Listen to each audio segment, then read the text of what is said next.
1, 2, 3. Otra vez les saludo en esta mañana. Le pido que por favor me acompañen una vez más en oración para comenzar con esta parte que es bien importante en nuestro servicio de adoración. Oremos. Señor, te damos muchísimas gracias nuevamente por la mañana que nos concedes, y no cualquier mañana, sino una mañana en la cual nosotros nos hemos reunido en tu casa junto a nuestros hermanos y amigos para nosotros, una vez elevado nuestras alabanzas a ti, el único que merece todo, ahora hemos de escuchar tu palabra. Te pedimos que tú prepares nuestros corazones de tal manera que nosotros podamos recibir tu palabra. Es nuestro ruego que ésta caiga en buena tierra y que dé frutos. Que tú hagas, oh Señor, y obres en los corazones dependiendo de la necesidad de cada uno de los que están aquí.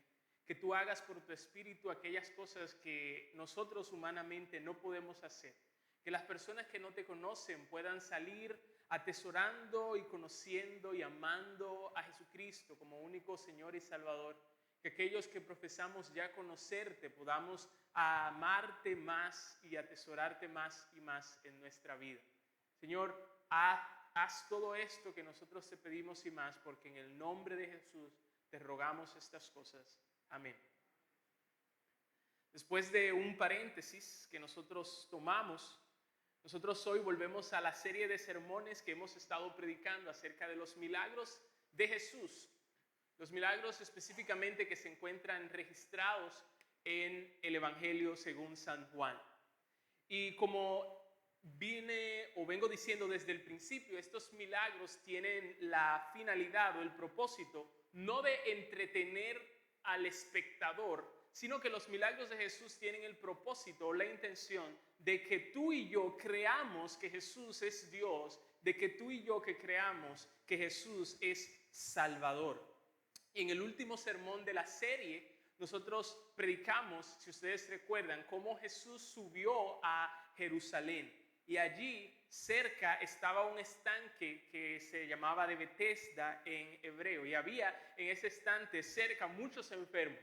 Y nosotros predicábamos a partir de Juan capítulo 5 que los enfermos ahí y muchas otras personas creían que el primero que se metiera en el estanque después del movimiento de las aguas iba a quedar sano de cualquier enfermedad que tuviera. Pero entonces Jesús, con compasión, se acercó a uno de los muchos enfermos que había en este estanque, y este hombre particularmente había estado paralítico. Y Jesús se acercó a él y le preguntó si quería ser sano. Y lo sanó. ¿Cómo Jesús sanó a este hombre? No metiéndolo en el estanque, sino diciéndole con palabras de poder, como es nuestro Señor: levántate y anda. Y al instante, nos dice el texto, el relato, al instante no fue una sanidad progresiva, sino que al instante aquel hombre que había estado enfermo por 38 años quedó sano en milésimas de segundos después de que Jesús había pronunciado esas palabras. Se fue en el sermón pasado de la serie. En este sermón de hoy veremos cómo Jesús hace un cuarto milagro. Un cuarto milagro, y recuerden que son los milagros específicamente que relata Juan, porque él tiene una intención o un propósito en específico. Juan mismo dice que muchos más milagros hizo Jesús, pero él relata una serie de milagros con un propósito, y es, como dije al principio, de que tú y yo creamos que Jesús es el Cristo y que creyendo en Él tengamos así la vida eterna. Este cuarto milagro es uno de los 2 milagros de Jesús que se registran en los 4 evangelios. Y al mismo tiempo, este milagro del cual vamos a hablar hoy se encuentra en el capítulo más largo del Nuevo Testamento. ¿Y cuál es ese capítulo? Juan capítulo 6. Aquí nosotros veremos que Jesús, a la suma de 5 más 2, el resultado que él obtiene no es 7, sino 5,000. Y solo Jesús pudo hacer eso. Y no lo hizo porque él cometió un error de cálculos, no lo hizo porque él no sabía matemáticas, no lo hizo porque él hizo un disparate, no, sino porque él es Dios. Y lo demostró esto ante miles de personas. Así que, sin más preámbulo, vamos a leer lo que dice Juan capítulo 6, el versículo 1. Vamos a comenzar desde el versículo 1 y vamos a ir avanzando. Y el primer punto, yo he dividido el sermón en 2 puntos y una aplicación o aplicaciones al final. El primer punto que yo quiero que veamos es un serio problema. Un serio problema. Y en Juan capítulo 6, versículo 1 dice: después de esto, Jesús fue al otro lado del mar de Galilea, el de Tiberias. Y aquí se nos presenta, hablando geográficamente, dónde Jesús se encontraba, dónde él fue. El mar de Galilea también era llamado el mar de Tiberias, porque era una ciudad que fue construida sobre la costa suroeste del mar y a la cual se le dio el nombre debido a un emperador romano que se llamaba Tiberio. Y allí se nos dice que Jesús fue. Sigue diciendo el versículo 2 al 4 ahora. Lean conmigo. Y le seguía gran multitud, porque veían las señales que hacía en los enfermos. Entonces subió Jesús a un monte, en donde otros pasajes paralelos de la Escritura nos dice que él allí sanó a muchos enfermos y enseñó muchas cosas acerca del reino de Dios. Él subió a este monte y se sentó allí con sus discípulos. Y estaba cerca la Pascua, la fiesta de los judíos. Y en esta fiesta de los judíos de la Pascua era un recordatorio de la salida de Egipto, del éxodo de Egipto, particularmente cómo Dios pasó por alto a los primogénitos de los israelitas y mató o murieron todos los primogénitos de Egipto en las plagas. Y a pesar, nosotros vemos aquí, a pesar de que Jesús fue al otro lado del mar, una gran multitud le siguió, iban detrás de Jesús. Y a simple vista uno dice, tenemos un grupo de personas siguiendo a Jesús. Eso es genial, qué bueno, eso es lo que Jesús quiere, ¿verdad? Pero más adelante vamos a ver qué tan grande era esta multitud, cuántas personas había aquí. Pero preguntamos, ¿y por qué la multitud le seguía? ¿Por qué la multitud seguía a Jesús? Y el texto nos dice, que acabamos de leer, por las señales, que es otra palabra que Juan utiliza para milagros, por los milagros que Jesús hacía, específicamente el de sanar los enfermos. Recordemos que Jesús sanó al hijo del oficial del rey en esta misma región de Galilea. Eso nosotros lo vimos en el segundo sermón de esta serie. Ahora, esa no era la clase de seguidores. Esta no era la clase de seguidores que Jesús quería tener. Y más adelante nosotros vamos a ver el por qué esta no era la clase de seguidores que Jesús buscaba. Seguimos leyendo versículos 6 y 7 de Juan capítulo 6. Cuando alzó Jesús los ojos y vio que había venido a él gran multitud, dijo a Felipe: ¿de dónde compraremos pan para que coman estos? Pero esto decía para probarle, porque él sabía lo que había de hacer. Como ya nosotros hemos mencionado anteriormente en otras ocasiones, el pan era parte de la dieta de los judíos y era más importante que el pan para los dominicanos, más importante que el pan para los colombianos y creo que también para los venezolanos. Y Jesús le presenta a Felipe un serio problema aquí.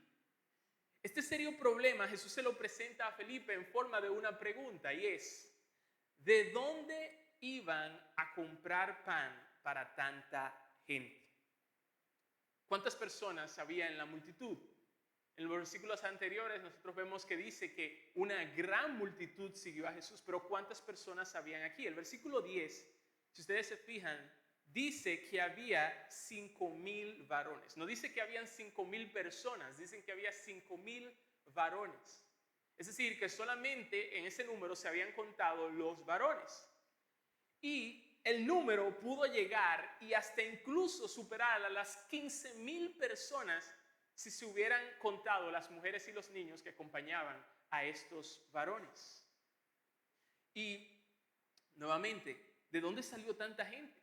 Bueno, de esa curiosidad que tenían las personas de ver a este hombre, Jesús, que hacía milagros y que sanaba enfermedades. Si usted conoce de un sitio, no que están haciendo un operativo médico, sino que alguien que está sanando personas, imagínense la muchedumbre de gente que va a acudir a ese lugar. Y no tan solo eso, se nos dice que era cerca de la Pascua, es decir, que posiblemente de paso muchas de estas personas se dirigían a Jerusalén a celebrar la Pascua. Entonces, alrededor de 15,000 personas, si incluimos las mujeres y los niños, o incluso más, habían aquí reunidas. Y otra vez, volvemos a la pregunta de Jesús, ¿de dónde iban a comprar pan para tanta gente? Y el serio problema que se presentó aquí, que Jesús le presenta a Felipe, fue una prueba, nos dice el texto de Jesús para Felipe. Él lo estaba probando. Y no fue esa clase de prueba que hace Satanás, en el cual Satanás busca que nosotros como creyentes fallemos. No.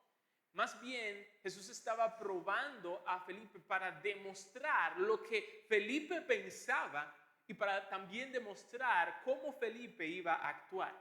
Al mismo tiempo, podemos decir que Jesús estaba probando a Felipe para fortalecer la fe de Felipe, y no tan solo de Felipe, sino también de todos los discípulos que estaban con él hasta ese entonces.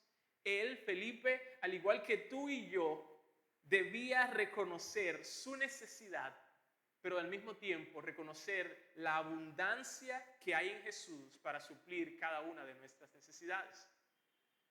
Él, Felipe, al igual que tú y yo, debía declararse incapaz, pero al mismo tiempo reconocer que Jesús es más que capaz. Y este serio problema que Jesús le presenta a Felipe no era un problema para Jesús. De hecho, no era un problema ni difícil ni fácil, no era un problema en absoluto para Jesús, ya que el texto, el versículo nos dice claramente que Jesús sabía lo que él iba a hacer. Es decir, que cuando Jesús le pregunta a Felipe de dónde vamos a sacar pan para tanta gente o a comprar pan para tanta gente, Jesús no le estaba pidiendo un consejo a Felipe porque él no sabía qué hacer. El texto nos dice que Jesús sabía ya lo que iba a hacer. Y aquí hay una gran lección para ti y para mí, hermano y hermana.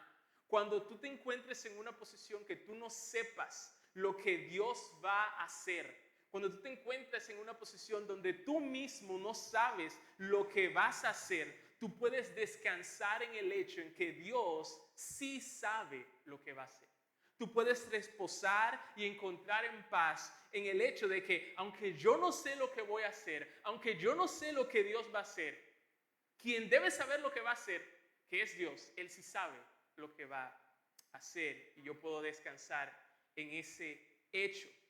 Dios, hermanos y amigos, nunca se rasca la cabeza pensando qué es lo próximo que voy a hacer.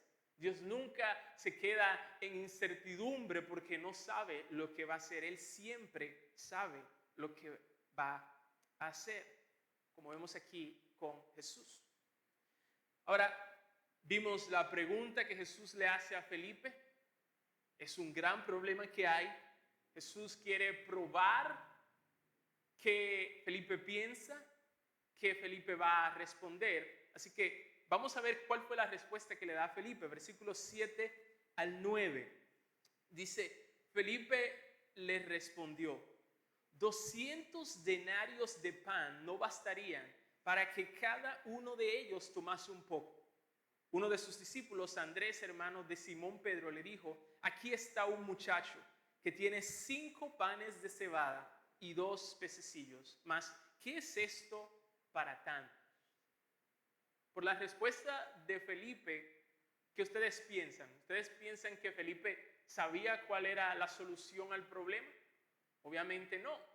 Tenemos un serio problema. Jesús le pregunta, ¿dónde vamos a sacar dinero para comprar o el pan para alimentar a tanta gente? Y por la respuesta que da Felipe, nosotros sabemos que él no tenía ni la más mínima idea cómo solucionar este problema. Y se habla aquí acerca de 200 denarios. Un denario era una moneda romana de plata que se le pagaba a un trabajador por su jornada de trabajo diario. Es decir, que era el salario de un jornalero que se le pagaba diario. Ahora, vamos a ponernos un poquito matemáticos aquí, solamente por unos segundos. Si nosotros tenemos 5,000 personas y dividimos 5,000 personas entre 200 denarios, eso significa que un denario de pan o el salario de un día debía comprar alimento no para una pareja de 2, no para una familia de 3, sino para 25 personas. Entonces, pónganse ustedes en esa situación, que el sueldo que le pagan por día debe dar para alimentar a su esposa, a su hijo y 25 personas más.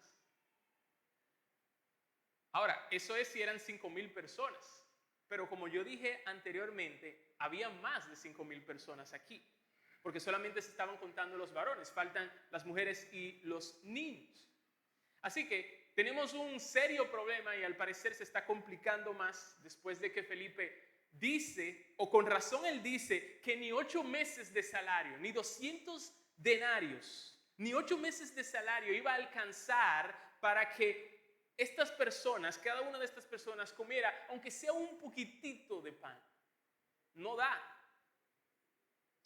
Y Felipe, cuando nosotros vemos en Juan capítulo 1, versículo 44, era de Betsaida, que era el pueblo más cercano a donde ellos se encontraban en ese momento. Así que él sabía, Felipe sabía muy bien lo que estaba diciendo cuando dice que ni siquiera 200 denarios iba a dar para comprar tanto pan. Pero también, Felipe no tan solo era de Betsaida y él sabía muy bien lo que estaba diciendo, sino que también Felipe era uno de los primeros discípulos de Jesús. Y Felipe había estado con Jesús desde que él hizo su primer milagro allá en Caná, al convertir el agua en vino. Así que teniendo este trasfondo, podríamos esperar que Felipe respondiera de una manera distinta a la manera que respondió. Ahora, posiblemente y rápidamente nosotros juzguemos a Felipe. Wow, Felipe, tú no pudiste haber respondido de otra manera. Pero yo quiero que tú te pongas en los zapatos o en las sandalias de Felipe en este momento. Si Jesús te hubiera hecho a ti particularmente la pregunta, ¿de dónde vamos a comprar para que coman todos estos? Imagínate tú en el lugar de Felipe. Tú tienes a una multitud de más de 5,000 personas frente a ti. Ya está oscureciendo. Y Jesús te hace esa pregunta a ti, ¿de dónde vamos a comprar pan para que coman ellos? ¿Qué tú le hubieras respondido? Algunos tal vez pudieran haber dicho, Jesús, vamos a buscar algo más económico, pero ese era el alimento más económico. Vamos a partir el pan para que dé entre todas estas personas. Pero la respuesta, la verdad es que ni aún partiendo el pan, por más insignificante que sea, iba a ser suficiente para tanta gente. Ahora, muchos de nosotros sabemos cómo terminó esta historia. Muchos de nosotros no es la primera vez que estamos escuchando esta historia de la alimentación de los 5,000. Así que es muy fácil, si tuviéramos en el lugar de Felipe, haberle respondido a Jesús, Jesús, haz un milagro. Haz un milagro, yo sé que tú puedes. Y decir, viste, si yo estuviera en el lugar de Felipe no hubiera podido responder o no respondería de la misma manera que él respondió. Es fácil hacerlo, pero yo tengo una pregunta para ti. ¿Cómo tú respondiste la última vez que tú te enfrentaste a un problema? Y sé honesto delante de Dios. ¿Qué tú hiciste después de tener un problema y tú hacer los cálculos y la matemática y no te dio? ¿Cuál fue tu respuesta o tu reacción después de tú considerar todas las posibilidades que llegaron a tu mente de cómo resolver ese problema, pero todavía tú no viste la solución. La última vez que tú te encontraste en esa encrucijada, ¿cuál fue tu respuesta? Te pregunto, ¿cómo te calificaría Jesús? ¿Diría Jesús que tú pasaste o diría Jesús que tú reprobaste esa prueba o ese examen? Andrés, hermano de Pedro y otro de los discípulos de Jesús, hizo una aportación ante este problema que tenemos frente a nosotros. Y su aportación fue traer a un muchacho que tenía 5 panes y 2 peces pequeños. Y eso, aunque era algo, al mismo tiempo era nada en comparación con la cantidad de personas que había que alimentar. Y el mismo Andrés lo reconoce. Él dice, ¿qué es esto para tanta gente? Entonces aquí tenemos un gran o un serio problema. Pasemos ahora a ver nuestro segundo punto, que es una gran solución. Una gran solución. Y vamos a leer los versículos 10 y 11 de Juan capítulo 6. Entonces Jesús dijo, haced recostar la gente. Y había mucha hierba en aquel lugar y se recostaron como un número de 5,000 varones. Y tomó Jesús aquellos panes y habiendo dado gracias, los repartió entre los discípulos y los discípulos entre los que estaban recostados. Asimismo, de los peces, cuánto querían. Así que aquí vemos que después de este gran problema, que ni Andrés, ni Felipe, ni ningún otro de los discípulos pudieron resolver, Jesús entra en acción. Y después de hacer que la gente se recostara sobre la hierba, Jesús tomó los panes y dio gracias. Dice el texto que nosotros acabamos de leer. Y dar gracias a Dios al comer era una costumbre para los judíos, como nosotros vemos en Mateo capítulo 6, Mateo 26, 27 y Lucas 22, 19. Y esa es una costumbre que yo no voy a pedir que me levanten la mano si usted la tiene, de dar gracias antes de los alimentos, pero es una costumbre que debe ser adoptada o retomada por algunos. Y es una costumbre que debe ser continuada por otros. ¿Por qué? Porque cuando nosotros damos gracias al comer, nosotros estamos reconociendo que Dios es nuestro proveedor y que Él ha sido fiel en suplir nuestra necesidad de alimento. Cuando nosotros, vuelvo a repetir, damos gracias al comer, estamos reconociendo que Dios es nuestro proveedor y le estamos dando gracias porque Él ha sido fiel en suplir nuestra necesidad de alimento. Ahora yo quiero que ustedes noten algo aquí. ¿Cuándo vino la gratitud? ¿Cuándo vino esta acción de gracias? ¿Cuándo fue que Jesús dio gracias por los alimentos? ¿Lo hizo antes del milagro o lo hizo después del milagro? Según el texto, Jesús lo hizo antes del milagro. Jesús dio gracias, ¿y saben lo que significa eso? Eso significa que Jesús dio gracias cuando solo había 5 panes y 2 pececillos. Jesús no dio gracias después que todas las personas estaban satisfechas. Jesús dio gracias cuando solamente tenían en su plato, para ponerlo de esa manera, 5 panes y 2 pececillos. Y aquí Jesús nos enseña, tiene algo que enseñarnos como nuestro buen maestro, incluso en la escasez. La más pequeña de las bendiciones que tú y yo tenemos siguen siendo un regalo de Dios que no merecemos y por lo tanto debemos estar profundamente agradecidos. La más pequeña de esas bendiciones siguen siendo regalos de Dios que no merecemos y debemos, por más pequeña que sea, debe estar en nuestro corazón una profunda gratitud por ellas. También no tenemos que esperar a que Dios nos dé más para entonces agradecer. Debemos agradecer lo poco que tenemos aún si Dios decide no darnos más. Jesús nos enseña en la escasez.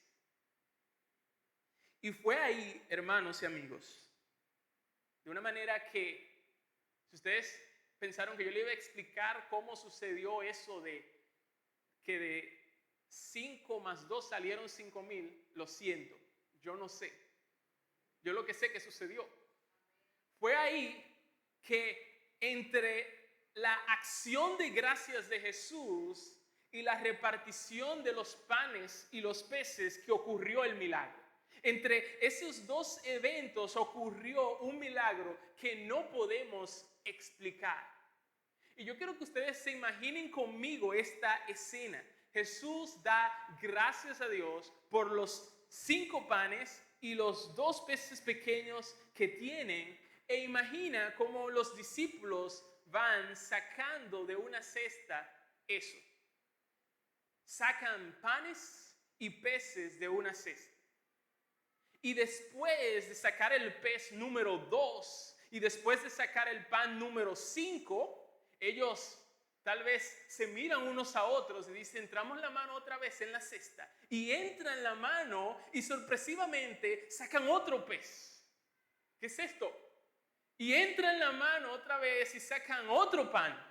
Y así sucesivamente, y sacan y entran la mano y siguen sacando hasta alimentar más de 5,000 personas que estaban allí. Versículos 12 y 13.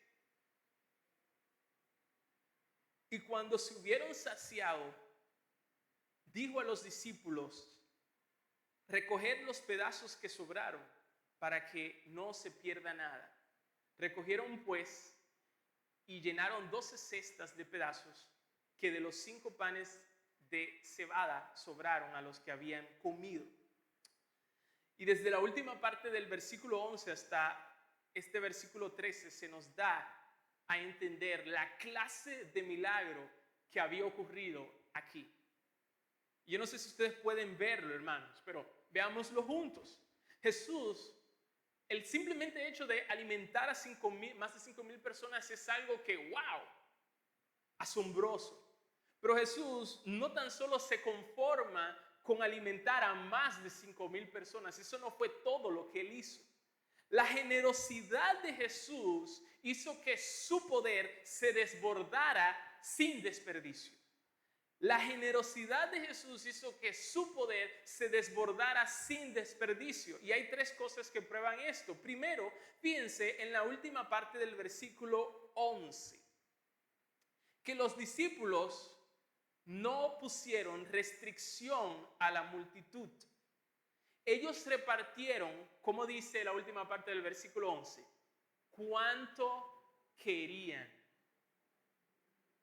Si una persona quería comer más de un pan, ellos le daban más de un pan.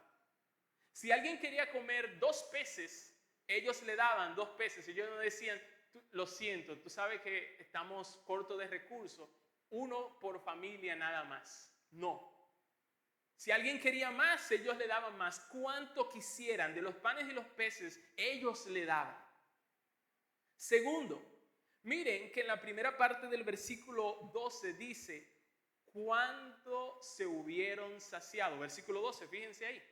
Cuando se hubieron saciado. ¿Quiénes se hubieran saciado? Algunos, no, todos. Los más de 5,000 personas que estaban allí se saciaron. Ninguna de las personas, de las miles de personas que estaban allá presentes, se quedó con hambre.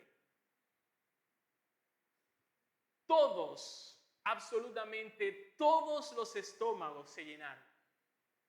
Estaban, como decimos nosotros, full. Ya no le cabía más.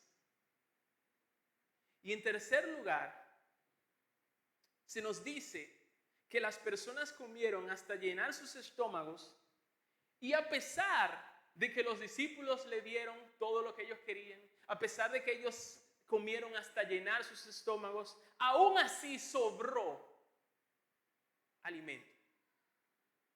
Y recuerden cómo llegamos aquí. los 5 panes y 2 pececillos que al principio no eran suficientes para 5,000 personas, Jesús los multiplicó, se alimentaron 5,000 personas y se llenaron hasta 12 canastas con lo que sobró. ¡Qué clase de milagro! ¡Cuánto poder hay aquí! ¡Qué gran Dios nosotros vemos aquí!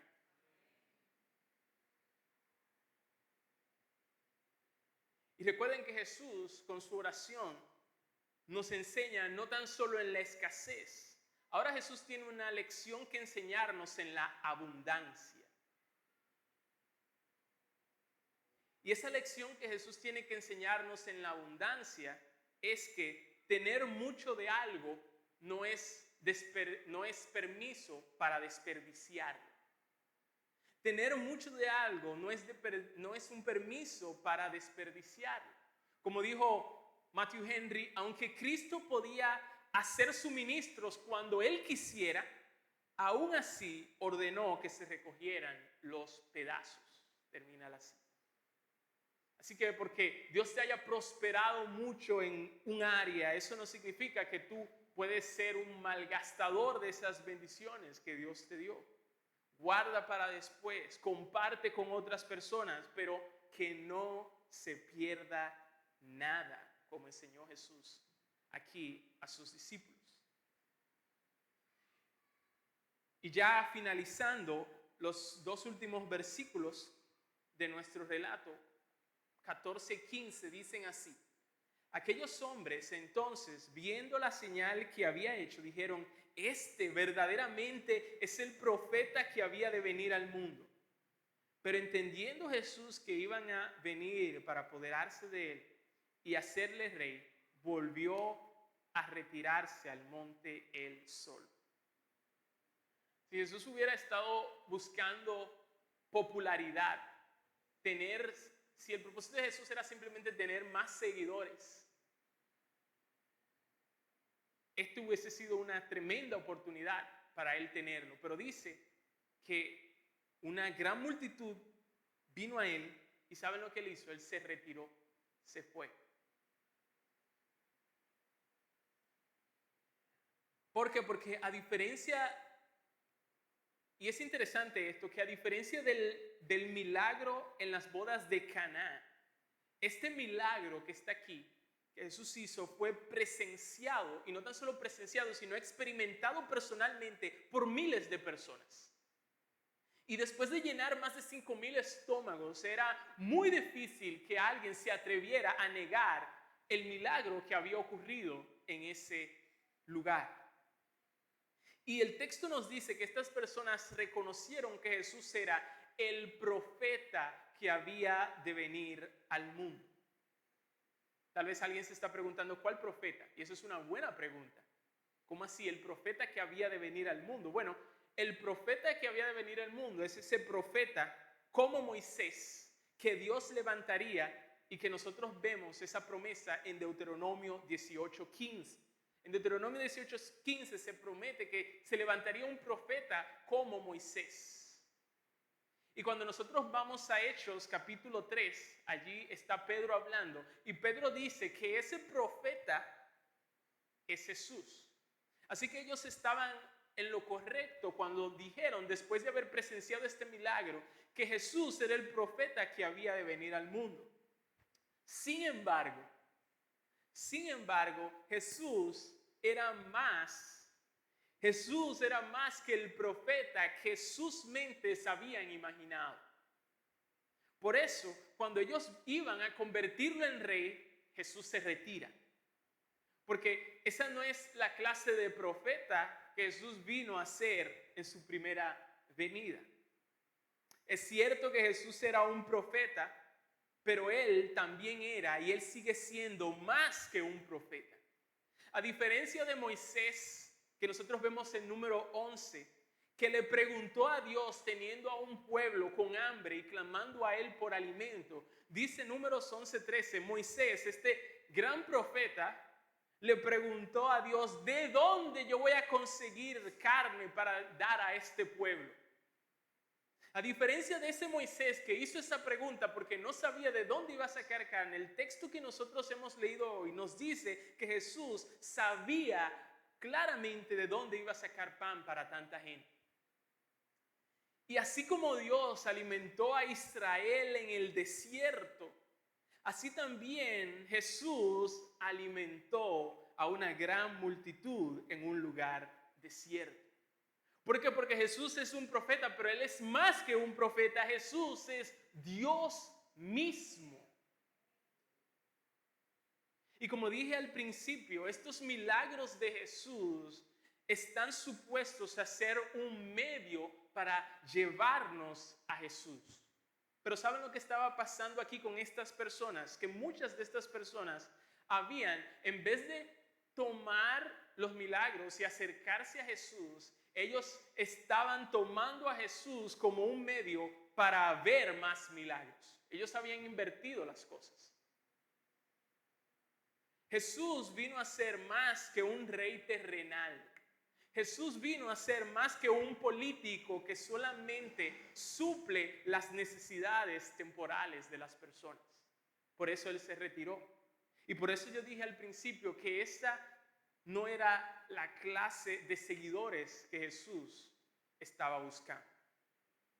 Una vez hemos visto estos 15 versículos, yo quiero que ya terminando veamos algunas aplicaciones. ¿Cómo yo puedo aplicar todo esto que hemos visto en mi vida? Primero, yo te invito a que tú no dejes de hacer cosas para Dios y para el bien de tu prójimo, por más pequeñas que te parezcan a ti. Vuelvo a repetir, no dejes de hacer cosas para Dios y para el bien de tu prójimo, por más pequeñas que te parezcan esas cosas a ti.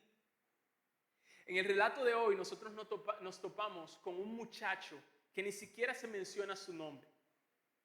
Y imagínense, tal vez este mismo muchacho podría preguntarse, ¿quién soy yo para servir a Jesús? Él teniendo a sus apóstoles, a sus discípulos, a sus escogidos aquí. O alguien podría, como el mismo Andrés dijo, ¿qué eran esos 5 panes y esos 2 pececillos que tenía este muchachito para la gran cantidad de personas y miles de personas que había ahí? ¿Qué eran esas cosas? Eso es algo pequeñito, eso es algo insignificante, más parecido a nada que a algo.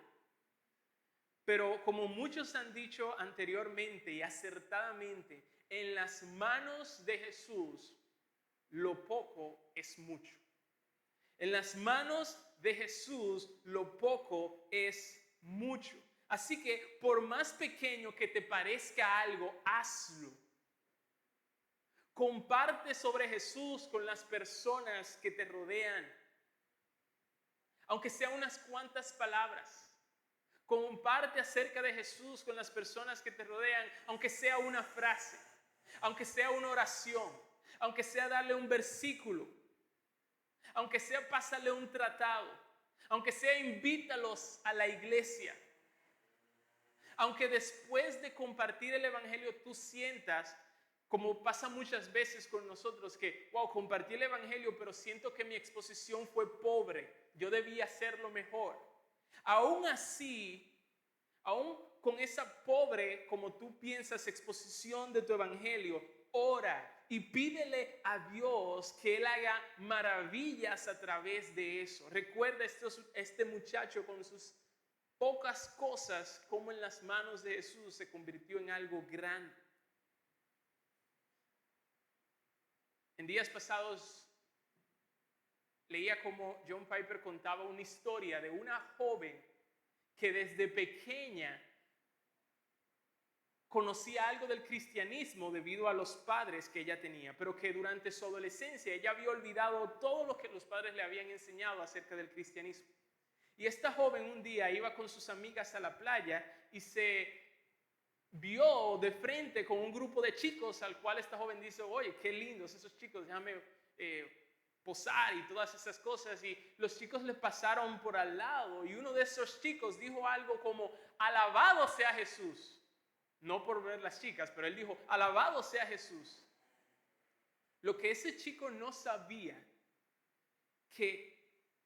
es que por esa simple palabra, esa simple frase, esta chica esa misma noche iba a estar de rodillas pidiéndole a Jesús que la salvara.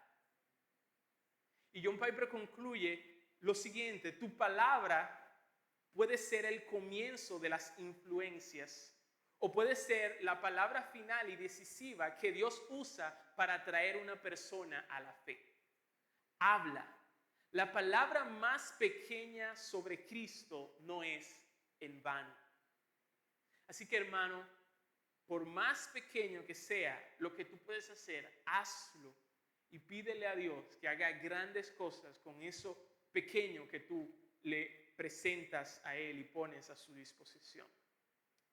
Segundo, yo quiero invitarte a que tú te acerques a Jesús como tu proveedor. Acércate a Jesús como tu proveedor. Como dije anteriormente, como vamos a ver más adelante, Jesús quiere suplir más que tus necesidades físicas, eso es cierto. Pero tal como nosotros vemos claramente en el relato de hoy, Él también se ocupa de tus necesidades físicas. Más adelante, en otro pasaje, nosotros vemos que los discípulos en una ocasión se habían olvidado de traer pan. ¿Y qué hace Jesús? Jesús les recuerda este milagro de los 5,000 para fortalecer su fe. Marcos 8:17. Es decir, hermano, hermana, que cuando la necesidad o la escasez te estén haciendo amenaza, recuerda tú también este milagro y deja que tu fe sea fortalecida.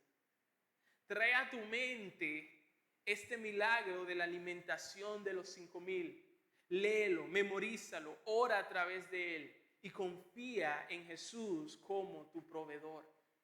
Aquel que se compadeció y alimentó a la gran multitud, yo te pregunto, ¿no se compadecerá de ti y de tu familia? ¿O tú crees que aquel que alimentó a los más de 5,000 hasta saciarlos va a darte menos de lo que tú realmente necesitas? No. Así que deja que esto que nosotros hemos visto hoy fortalezca tu fe. Y recuerda, tercero y en último lugar, acércate a Jesús como tu vida. No tan solo como tu proveedor, sino que acércate a Jesús como tu vida. Jesús reprendió, le echó un boche, como nosotros decimos, a la gente que lo estaba buscando después de este milagro solamente por el pan. Y es que hay algo más importante que tener tu barriga llena. Y eso que es más importante que tener tu barriga llena es tener tu corazón lleno de Jesús mismo. Hay algo más importante que tener vida terrenal. Y eso que es más importante que tener vida terrenal es tener vida eterna. Jesús dijo en Juan 6:35 lo siguiente: yo soy el pan de vida. El que a mí viene nunca tendrá hambre y el que en mí cree no tendrá sed jamás. Y para tener esa vida eterna, para llenar tu corazón de Jesús y para tener tu alma satisfecha para siempre en Él, tú debes ir a Jesús y pedirle que Él te satisfaga. Así que te invitamos, si tú no lo has hecho todavía en esta mañana, te invitamos a que tú vayas a Jesús en este mismo momento, arrepentido de todos tus pecados, incluso de aquellos pecados que cometemos en ocasiones o en muchas ocasiones al darles a las cosas o al darles a otras personas ese lugar que Dios debe ocupar en nuestra vida. Confiesa ese pecado, renuncia a ese pecado y pídele con fe a Jesús que por la vida que Él vivió, que por la muerte que Él murió y por la resurrección suya, Él perdone todos tus pecados y todos tus pecados serán perdonados. Pídele con fe a Jesús que Él te regale la vida eterna y Él te la va a regalar. Pídele que Él mismo sacie el hambre de tu alma, porque esa hambre nadie ni nada en este mundo la puede saciar, solamente Jesús. Yo quiero terminar con unas palabras de un pastor que se llama Sam Allberry. Y él dijo lo siguiente, es algo que tanto aquellos que somos cristianos como aquellos que no son cristianos deben darle o prestarle mucha atención. Él dijo lo siguiente, en los tiempos de Jesús y en algunos lugares hoy en día, el pan era la materia prima. Las personas lo comían todo el tiempo, no porque a ellos le encantara comer pan, sino porque para muchos de ellos el pan era todo lo que había para comer. No tener pan significaba no tener vida. Si no tenías pan, entonces morías, punto. Así de simple eran las cosas. Así que cuando Jesús dice que Él es el pan de vida, Él está diciendo que es a nuestra alma lo que el pan es a nuestro estómago hambriento. Vuelvo a repetir esa parte. Cuando Jesús dice que Él es el pan de vida, Él está diciendo que Él es a tu alma, a mi alma, lo que el pan es a nuestro estómago hambriento. Él está diciendo que Él es el único que puede satisfacernos en el nivel más profundo. Es una manera de decir que todas las otras cosas con las que nosotros somos tentados a pensar que son cruciales para conseguir nuestro bienestar en esta vida, como el sexo, como el matrimonio, como el romance, tener un novio, tener una novia, tener amistades profundos. Jesús nos está diciendo cuando Él dice que Él es el pan de vida, que esas cosas no son cruciales como nosotros pensamos. Y no significa que esas cosas no sean importantes, claro que lo son, pero ellas no importan tanto como nosotros pensamos. Si tenemos a Jesús en nuestro corazón, Él es capaz de satisfacernos para que nuestra alma no tenga hambre jamás. Ninguna otra cosa, ninguna otra persona puede hacer eso, solo Jesús, quien es al mismo tiempo Dios. En el próximo sermón, si Dios lo permite, nosotros vamos a ver el quinto de los milagros de Jesús, que es ver cómo Él camina sobre las aguas. Vamos a orar. Señor, te damos muchas gracias por el privilegio que tuvimos esta mañana de cantarte y ahora de escuchar tu palabra. Gracias porque tú fortaleces nuestra fe a través del recuento de este milagro de Jesús. Y te pedimos que esta fe pueda ir en aumento, pueda ir creciendo en nuestros corazones. Que a pesar de las amenazas, las dudas, las ansiedades, cuando incluso la necesidad toque a nuestra puerta, nosotros podamos estar confiados en ti.